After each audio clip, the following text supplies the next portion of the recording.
Train number 12442 new Delhi Bilaspur Rajdhani express. जी हाँ, आज इसी ट्रेन में अपनी यात्रा होने वाली है और भारत की ये इकलौती ऐसी ट्रेन है जिसके साथ कुछ अलग होता है। वो क्या होता है वो तो आखिर में आपको पता चल जाएगा। फिलहाल जर्नी तो शुरू कर लें।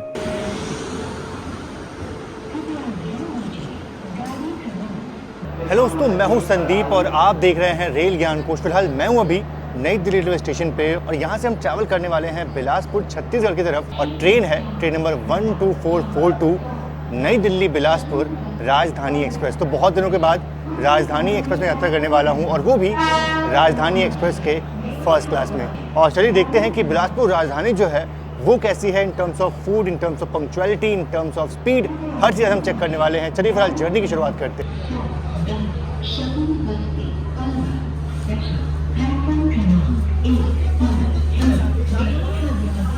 वैसे अगर देखा जाए तो टाइम तो हो चुका है ट्रेन के यहाँ से निकलने का, पर ट्रेन अभी भी प्लेटफॉर्म पे खड़ी है। तो अपने निर्धारित समय यानी कि 3:25 से सिर्फ 1 मिनट की देरी से अपनी ट्रेन जो है वो फाइनली नई दिल्ली से अब निकल चुकी है। तो ट्रेन न्यू दिल्ली से बिलासपुर की 1500 किलोमीटर की दूरी को 20 घंटे में पूरा करती है और आज की जर्नी बस नागपुर तक ही दिखाने वाला हूँ।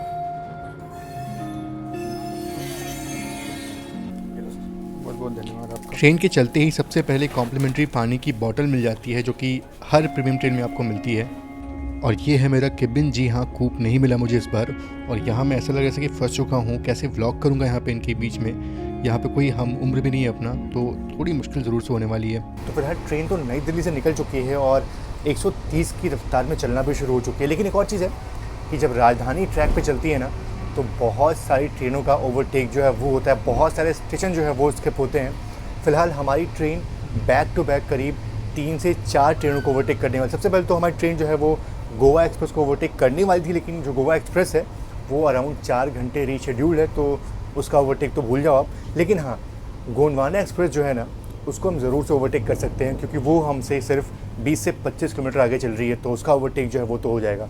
चलिए चलते हैं बाहर, देखते हैं कुछ ताबड़तोड़ स्टेशन स्किप और उसके बाद से अगर ओवरटेक मिला तो वो भी आपको ज़रूर से दिखाएंगे। राजधानी एक्सप्रेस की जर्नी में आगे बढ़ने से पहले मैं बात करना चाहता हूँ वीगो ऐप के बारे में, जो कि एक वर्ल्ड वाइड ट्रैवल ऐप है जहाँ पे आप होटल्स, फ्लाइट और डिफरेंट एक्टिविटीज़ जो है वो बुक कर सकते हो।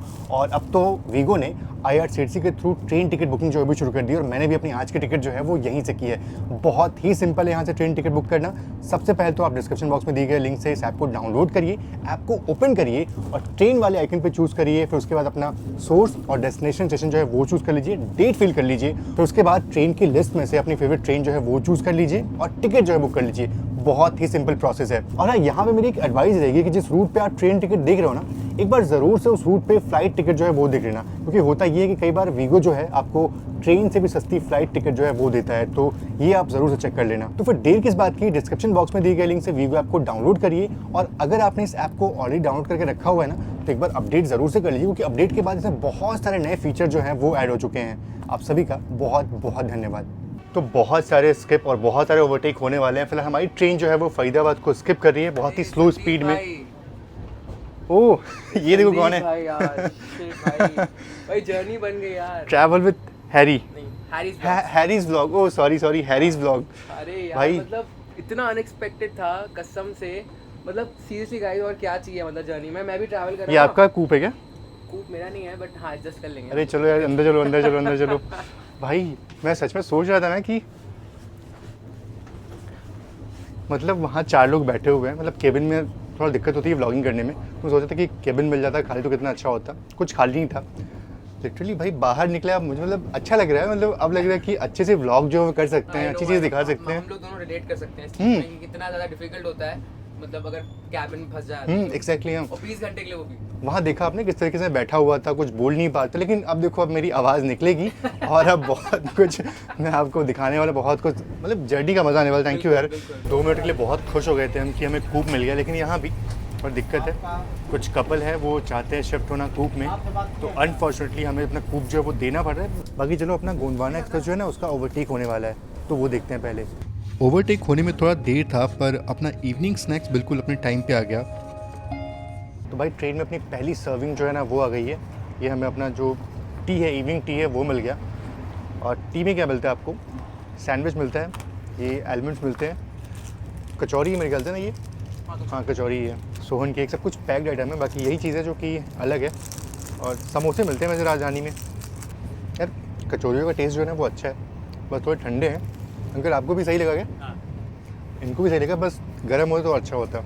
बाकी और कुछ है नहीं रिव्यू करने को यार, सिर्फ कचौरियाँ ही हैं। बाकी सब पैक्ड आइटम है, सब अच्छे होते हैं। सैंडविच तो है वो ट्राई कर सकते हैं, लेकिन ऑलमोस्ट सभी राजधानी का सैंडविच जो है ना वो वही होता है।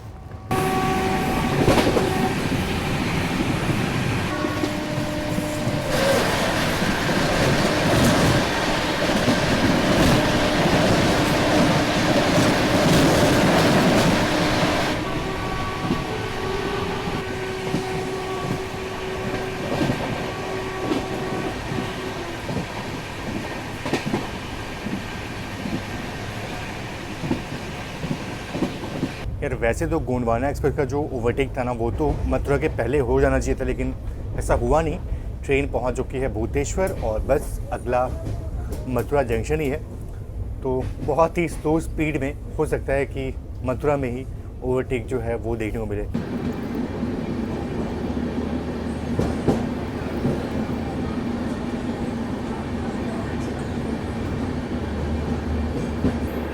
और ये रही हमारी गोंडवाना एक्सप्रेस, जिसका ओवरटेक यहाँ मथुरा में कर रहे हैं। पता नहीं यार इसको ओवरटेक बोलना सही नहीं होगा, क्योंकि भाई बहुत स्लो स्पीड में ओवरटेक हो रहा है।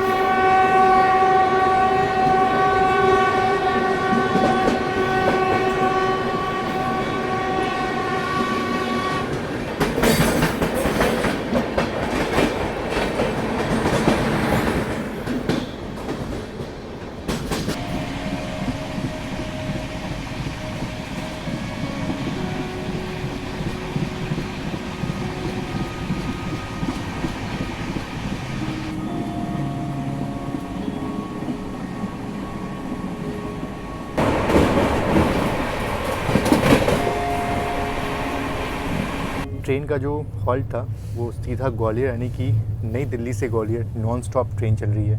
और आगरा जो कि एक बड़ा स्टेशन है, जंक्शन स्टेशन है, उसको भी हम स्किप करने वाले हैं।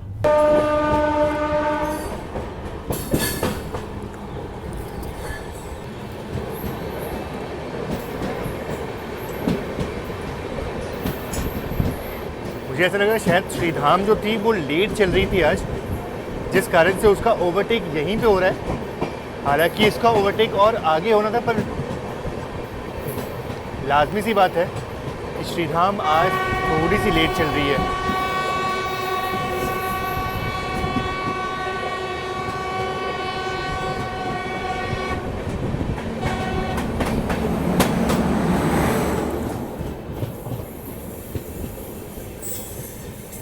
और एक और चीज़ है, आगरा के बाद धौलपुर पहुंचेंगे हम। धौलपुर के बाद जो चंबल घाटी है वो शुरू हो जाएगी, लेकिन अंधेरा तब तक हो जाएगा और शायद उजाले में आपको जो चंबल घाटी है वो देखने को ना मिले। कोई आइडिया नहीं कौन सी ट्रेन जा रही है।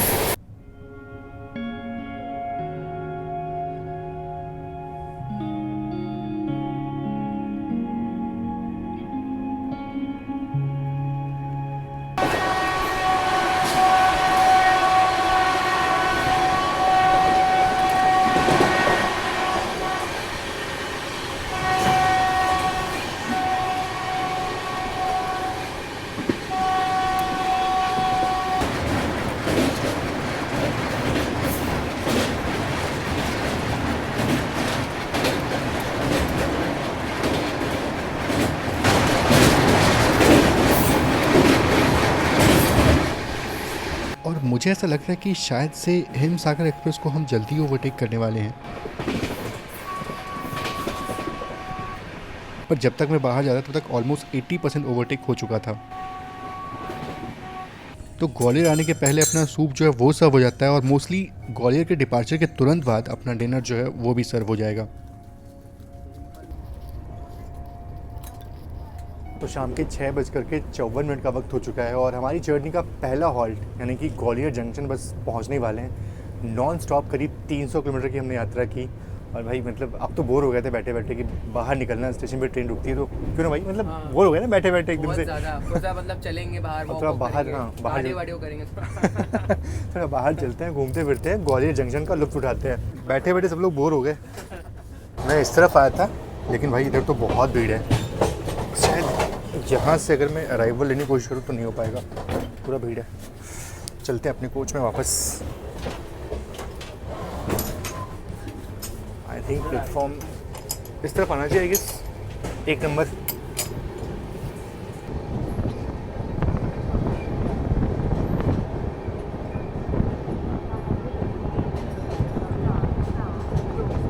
तो बिल्कुल आगे, यानी कि जो स्टेशन है ना, जो मेन स्टेशन है वो पीछे छूट चुका है। हम लोग बिल्कुल प्लेटफॉर्म के एंड पे हैं। हालांकि ये चीज़ अच्छी भी लगती है, अगर यही कुछ खाना पीना हो तो बहुत दिक्कत होती है क्योंकि यहाँ पे कुछ मिलने से रहा। अच्छा, बात करें ग्वालियर की तो यहाँ पहुँचने का ट्रेन का जो समय था ना वो था 6:53, लेकिन ट्रेन ऑलमोस्ट यहाँ पे 4 मिनट की देरी से पहुँची है। वैसे 4 मिनट की जो देरी है वो बहुत देरी नहीं होती, इतना तो चलता ही है। और अगर बात करें ग्वालियर की ना तो उसको जंक्शन इसलिए बोलती हूँ कि यहाँ से बहुत सारी लाइनें जो है वो अलग हो जाती हैं। एक लाइन तो बिरला नगर जंक्शन, हालांकि जंक्शन उसको बोलेंगे क्योंकि वहीं से जो भिंड की लाइन है वो अलग होती है, और यहाँ से एक लाइन निकल जाएगी झांसी की तरफ जिधर हम जाने वाले हैं, और एक लाइन सिथौली स्टेशन है जस्ट उसके पीछे से ही निकल जाती है और वो लाइन चली जाती है गुना की तरफ। तो ये लाइनें हैं। और बाकी एक और चीज़, यहाँ से एक नैरो गेज की ट्रेन चला करती थी एक ज़माने में, जो कि यहाँ से शिवपुर कला तक जाती थी। हालांकि उसमें मैंने यात्रा की हुई है, अगर आपको वीडियो देखना हो तो ऊपर आई बटन पे आपको लिंक मिल जाएगा, वो देख सकते हो। ट्रेन का डिपार्चर जो है वो भी हो गया, बस सिर्फ 2 मिनट की ट्रेन यहाँ पे रुकी, लेकिन इस 2 मिनट में ना जान में जान आई थोड़ा सा, मतलब बाहर की हवा खा करके। अब ग्वालियर से निकलने के बाद ना जो अगले हॉल्ट्स हैं वो बहुत लंबी दूरी वाले नहीं है।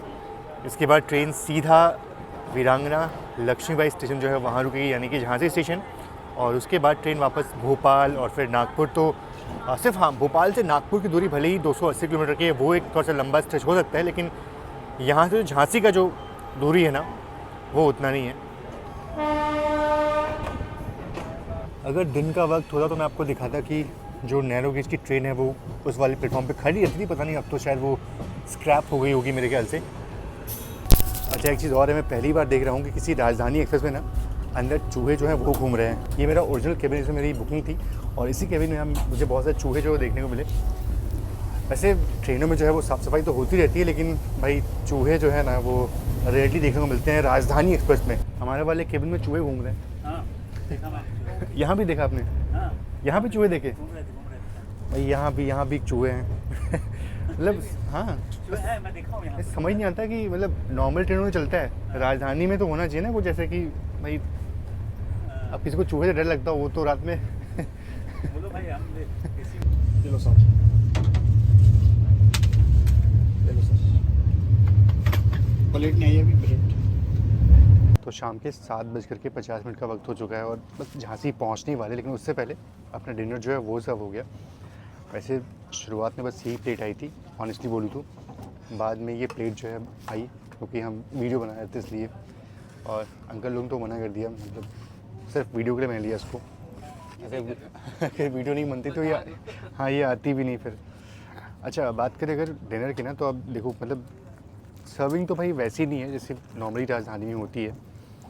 हॉट केस में चपाती आती थी, पहले दाल आता था, आपके सामने वो सर्व होता था, लेकिन अब चीज़ें बदल गई हैं। अब तो वो सिस्टम ही ख़त्म हो गया। अब सारा जो खाना है फर्स्ट क्लास का वो बाहर से ही चढ़ाया जाता है, पेंट्री में कुछ भी फ्रेश बनता नहीं है। ये सब पहले होता था। और मुझे अच्छे से याद है जब मैंने पहली बारी यात्रा की थी इस बिलासपुर राजधानी में, वो मेरी पहली राजधानी जर्नी थी, तो क्या बेहतरीन सर्विंग, मतलब बहुत ही बढ़िया थी। कभी कभी लगता है कुछ मामलों में हमारी रेलवे जो है ना वो पीछे जा रही है। तो डिनर में जाओ, हमें मतलब रोटियाँ ठीक है, अच्छी है, बढ़िया है, पनीर सब्ज़ी मिल जाती है, दाल मिल जाती है, और ये मेरे ख्याल से मिक्स वेज जो है वो दी गई है। तो ये सिर्फ आपका डिनर है इस ट्रेन में। और ये तो मैंने आपको बताया ही नहीं कि इस ट्रेन का फेयर जो है वो कितना मैंने भी किया है। तो इस ट्रेन का फेयर जो है वो फर्स्ट एसी का अराउंड 5300 रुपीज़ है, जिसमें कि करीब 560 रुपीज़ जो है वो केटरिंग चार्जेस है। सब कुछ खाना पीना आपको जो मिलेगा इस प्राइस में। और ये ट्रेन जो है वो बाई वीकली ट्रेन है, मतलब कि ट्रेन हफ्ते में सिर्फ 2 दिन चलती है, एक ट्यूसडे और एक सैटरडे। मतलब एवरेज है। एवरेज है, क्या बुरा लगा? दाल मुझे उतनी अच्छी नहीं लगी। अच्छा, दाल में ना तड़का कम है। पंजाबी भाषा में बोलूँ तो तड़का नहीं है, पनीर में जो मसाला है वो काफ़ी मतलब थोड़ा मसालेदार नहीं बनाया, मतलब बहुत ही पतला पतला से बना। और मैं क्या सोचता हूँ कि रेलवे को कुछ ऐसा करना चाहिए ना कि जैसे ये ट्रेन छत्तीसगढ़ जा रही है बिलासपुर, कुजीन वहाँ का दिखाया। कुछ वहाँ का देना चाहिए। नॉर्मल सब पनीर सब वही से मिलते रहते एक्चुअली पता हैं। है कड़ी वहाँ का फेमस है ना। अंकल बोलो कड़ी वहाँ का फेमस है, कड़ी होनी चाहिए थी मतलब इसमें यार। ये क्या क्या और किस्मत से ही मिलती है कई बार, नहीं तो बरेला से काम चलाना पड़ता है एज यूजुअल। तो अभी जस्ट हमारा डिनर जो था वो ख़त्म हुआ, और जैसे ही डिनर ख़त्म हुआ ना, हमारी ट्रेन जो थी वो झांसी के अंदर एंटर कर चुकी थी, और फिलहाल ट्रेन जो है वो प्लेटफॉर्म पे खड़ी है। भाई यहाँ ठंड है थोड़ी सी, तो थोड़ा लेट हो गया हमें यहाँ पे, क्योंकि अब यहाँ सिग्नल भी हो चुका है डिपार्चर का। हालांकि यहाँ पे ठंड थोड़ी सी लग रही है। ठंड है थोड़ी दिन यहाँ पे? हाँ हल्की सी ठंड है। ठंड है, हल्की सी सर्दी है। सर्दी आपको ठंड नहीं लग रही है आपको? नहीं हमें क्या, हमारा तो गर्मी से पसीना निकल आया।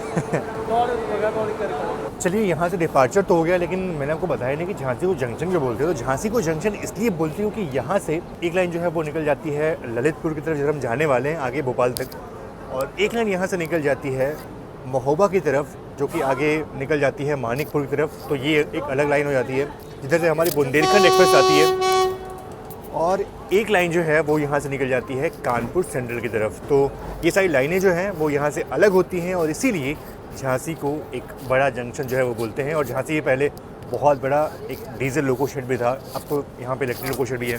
चलिए यहाँ से अपना डिपार्चर जो है वो हो चुका है, अच्छा ताकि कुछ ना कोई रहे ना इसमें। अच्छा नहीं तो हम लोग कोई दिक्कत नहीं है, हट जाएंगे, पहले ही हट जाएंगे थोड़ा। जैसे देखो टीएस मतलब बच्चा के लिए फैमिली लोग को यहाँ अलाउ कर दिए थे, बाकी नहीं करना चाहिए, उसे कर देने से आप लोग रहते तो कोई दिक्कत नहीं। नहीं आपको बात ही कर रहे हैं, मतलब बात है कि गंदगी कर देंगे वो लोग थोड़ा सा। हाँ इसीलिए हमको सफाई। हाँ बेडिंग आपको सब में रखा हुआ है। तो भैया बता रहे थे कि भोपाल से ना कोई बड़ा वीवीआईपी जो है वो आने वाला है, मतलब कोई एमपी जो है वो आने वाला है। और ये खूब तो मिल गया फ़िलहाल के लिए, सिर्फ भोपाल तक के लिए खाली था, लेकिन भोपाल से भाई वीवीआईपी आने वाले हैं। और उनकी व्यवस्था देखो, मतलब उन्होंने टिकट। एक्चुअली पता है हम बात करते हैं वीवीआईपी की, लेकिन एक्चुअली वीवीआईपी हमारे साथ हैं। अरे बस आज का व्लॉग यहीं खत्म होता है बस। नहीं गाइस सच तो यही है। तो झांसी से अपना डिपार्चर जो है वो तो हो चुका है, बाकी हैरी भाई जो थे वो निकल गए अपने केबिन में, और मैं भी कुछ देर में अपने केबिन में निकल जाऊंगा। और ये जो कूप है वो खाली करना पड़ेगा हमें, कि सोने से पहले मैं चाहता हूँ कि एक ताबड़तोड़ स्किप जो है ना ललितपुर का, वो मैं आपको दिखा पाऊँ, क्योंकि ललितपुर का स्किप जो है बहुत ही बढ़िया होता है। और कोई जब राजधानी ललितपुर को स्किप करती हैं तो वो वाकई बहुत देखने लायक होता है। एमपी साहब के आने की तैयारी हो रही है, साफ़ सफाई जो है ज़ोरों शोरों पे यहाँ पे।